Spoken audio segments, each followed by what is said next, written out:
Picture this. You're a kid, so little that the world is enormous. Your mom's and dad's faces are way up high, like the tops of trees. Tabletops are invisible things you stretch up your fingertips to touch. You have to climb up a chair, like climbing up a hill. Everything is touch and color and shape, shape and touch and color.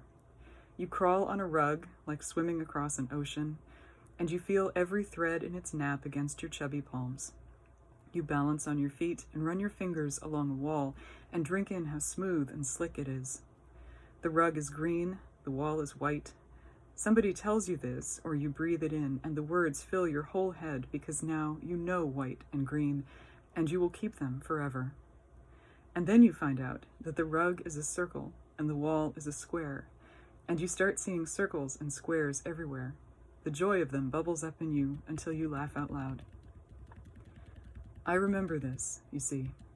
For me, it was almost 100 years ago, but I still remember. You, this tiny kid, you could sit quiet for hours every day and stare at the shapes and colors around you. You're hungry for them, the same way you get hungry for your milk and your bread and butter sandwich. Every day, you learn more words. Soon it's triangles and ovals and diamonds, and not just basic colors like red and blue, but words you can chew on: scarlet, peach, daffodil. Every day you get bigger and stronger, not only because your mom and dad are feeding you and keeping you healthy. Your body has to get bigger to hold everything you know. And then one day, somebody puts a pencil in your hand and shows you how to hold it. Somebody's big, strong fingers wrap around yours and guide your hand across a piece of paper. One line, another, two more. You look down at your very own square that you drew. For me, it was my father's hand, my father's pencil. Just like it was his voice telling me the words for the things I saw. You'll hear more about him, not just yet. Your very own square, you draw another, this time by yourself. The pencil wiggles and you can't make the line straight, but you try again and you keep trying. All this time you're getting bigger, getting older.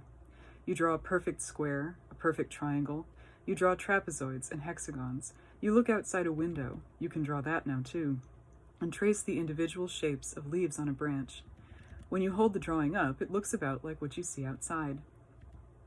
Maybe you're thinking, how old is this kid now? Sounds like he's pretty talented.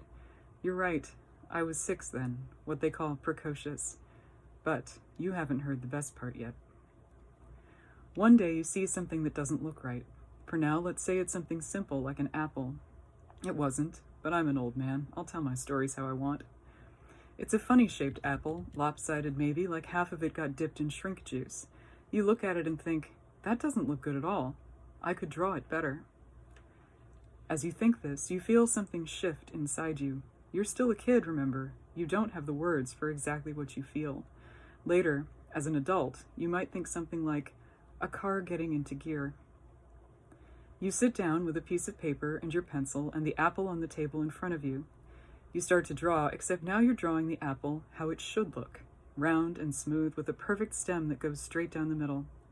Your eyes move back and forth from the apple to the paper. By the time you finish, there are 2 perfect apples, one on your paper and one on the table.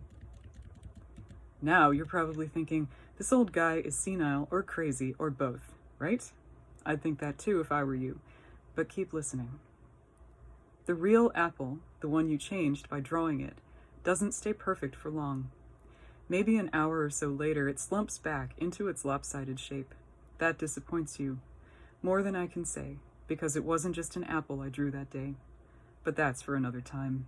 Still, you did make it perfect. Now you know you can do something extraordinary when you pick up your pencil.